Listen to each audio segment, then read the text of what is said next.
මම ප්‍රදේශ කරලා මතුරාන්ට. ඉතින් හොරකම් කරන්නේ නැතුව, මිනි මරන්නේ නැතුව, අසාධාරණ ලෙස හම්බ කරන්නේ නැතුව, ඒ වගේම තමයි පවුල නඩත්තු කරන්නේ නැතුව, පවුලක් ඇත්තෙත් නැහැ නඩත්තු කරන්න. නිහතමානීව මිනිස්සුන්ට උදව් කරලා අද අසාධාරණ ලෙස සිරගත වෙලා ඉන්න රංජන් රාමනායක වෙනුවෙන් මිනිස්සු හැමෝම වෙනතට වඩා දුක් වෙනවා. හදවතින්ම දුක් වෙනවා. අපිට මතකයි අපි ජනවාරි මාසෙ ඉඳලා මේක ගැන කතා කරා රංජන් රාමනායක නිදහස් කරගැනීමේ අරගල වෙනුවෙන් අද දවස් 200කට වැඩි. ඉතින් ශ්‍රී ලාංකික සිනමා වංශ කතාව තුළ අපූර්ව පරිච්ඡේදයක් ගොඩනංවපු ඒ වගේම ශ්‍රී ලාංකේය සිනමා වංශ කතාව තුළ දේශපාලන වංශ කතාව තුළ ස්වර්ණමය විදිහට විශේෂයෙන්ම මේ තමන්ගේම අනන්‍යතාවයක් ඒ වගේම තමන්ගේම පුරාවෘත්තයක් ගොඩනංවපු රංජන් රාමනායක ආදරණීය අයියේ ඔයා වෙනුවෙන් අද මේ මව්බිම බලන් ඉන්නවා. මම එහෙම කියන්නේ හේතුවක් තියෙනවා. මට මතකයි රංජන් රාමනායක අපිට අන්තිම වතාවට හම්බුනේ දෙසැම්බර් මාසයේ තිබුණා පිළියන්දර රිකි වයිට් හෝටලේ තිබුණා මේ පුංචි පාටියක්. ඉතින් ඒකට ඔහු ආරත් අමුත්‍යක් විදිහට රාත්‍රී පැමිණියේ. ඉතින් අපි එදා ගොඩක් කතා කරා. ඉතින් මම පෞද්ගලික ගොඩක් දේවල් කතා කරා එතුමත් එක්ක. අපේ සුනිල් ටිපනවල මහත්මයාත් එක්ක මගේ ආදරණීය හිතවතා ඔහුගේ රිකිෆ්ලික්ස් ප්ලැට්ෆෝම් එක එදා විවෘත කිරීමක් තමයි සිදු වුණේ. ඉතින් මේ බය නැතුව අපිට කතා කරන්න පුළුවන් අයියා කියලා මචං කියලා උනත් කතා කරන්න පුළුවන්. ඉතින් මේ ඒ තරම් නිහතමානීත්වයක් තියෙන. ඉතින් මම කියන්නේ නැහැ නිහතමානීත්වයෙන් යුක්තව ජනතාවට අවංකවම සේවය කරා. නිහතමානීව, නිර්හංකාර, අවයාච, අවංක, ආඩම්බර නැතිව තමයි මිනිස්සුන්ට සේවය කරේ. ඕනෑම පුද්ගලයෙක් කරට දාලා මචං කියලා කතා කරන්න පුළුවන්. නිහතමානී, ගරු හිටපු මන්ත්‍රීවරයෙක් ඒ වගේ තමයි.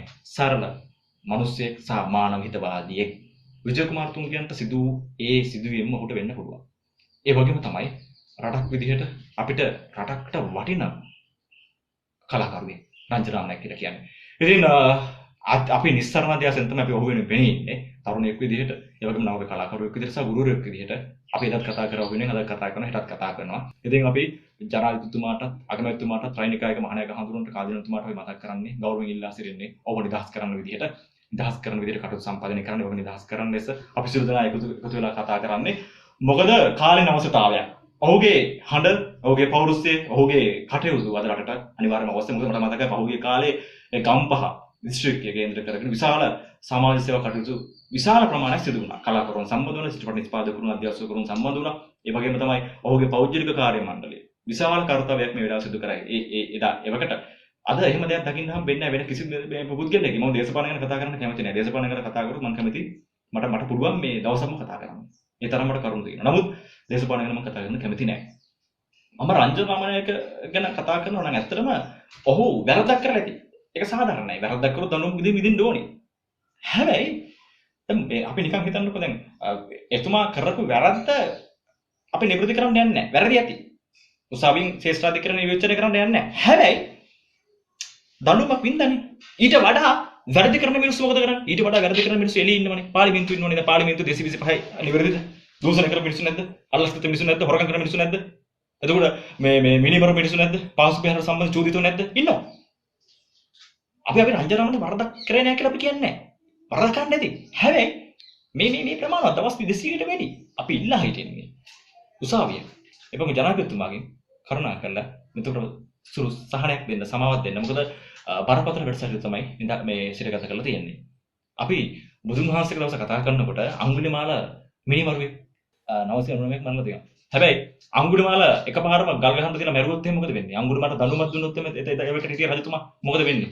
එතකොට හැදෙන්න අවස්ථාවක් නෑ. අඟුලිමාලට කවදාවත් බෑ රහතන් වහන්සේ කෙනෙක් වෙන්න. මොකද අඟුලිමාලගේ ගිහි ජීවිතය අහිංසක. පස්සේ ගුරුවරයාගේ වැරදි නිසා තමයි ඔහු අඟුලිමාල වුනේ. හැබැයි අඟුලිමාලට සමාව දුන්නේ නැත්නම් මොකද වෙන්නේ? අඟුලිමාලට හැදෙන්න අවස්ථාවක් දුන්නේ නැත්නම් මොකද වෙන්නේ? ඒතර ඔහු රහතන් වහන්සේ විදිහට ඔහුගේ මනහන්න මිනිසුන් හම්බෙන්නේ නැහැ. එකක්. අනිත් කාරණා තමයි රංජන් රාමනායක මහත්තයා සිරගත කරලා තියෙන ඉතාමත්ම අසාධාරණ විදිහට. මොකද ඔහු වටිනා කලාකරුවෙක් කියන කියන්න වචන නැහැ. පෞද්ගලිකවත්ම ඔබ දන්නවා. ඉතින් රටටත් විශාල පාඩුවක් මේ වෙලාවේ. කලාවටත් පාඩුවක්. දේශපාලනයටත් ඉතින් පාඩුවක් වෙන්නේ ඇති. මොකද අද ඔහුගේ දේශපාලන කිසිම අංශ දුරක් දරුවේ නැතුණ දේශපාලන පක්ෂ කිසිම දෙයක් දරුවේ නැති වුණා. ඔහුට විශාල පිරිසක් ඉන්නවා, අවංක පිරිසක්. මොකද අවංකවම දුක් වෙන මිනිස්සු ටිකක් ඉන්නවා. ඒක නිසා මම තාමත් ගෞරවයෙන් යුක්තව ඉල්ලා සිටින්නේ රංජන් රාමනායක මහත්මයාව නිදහස් කරන ලෙස සියලු දෙනාගම තාම ගෞරවයෙන් යුක්තව ඉල්ලා සිටිනවා.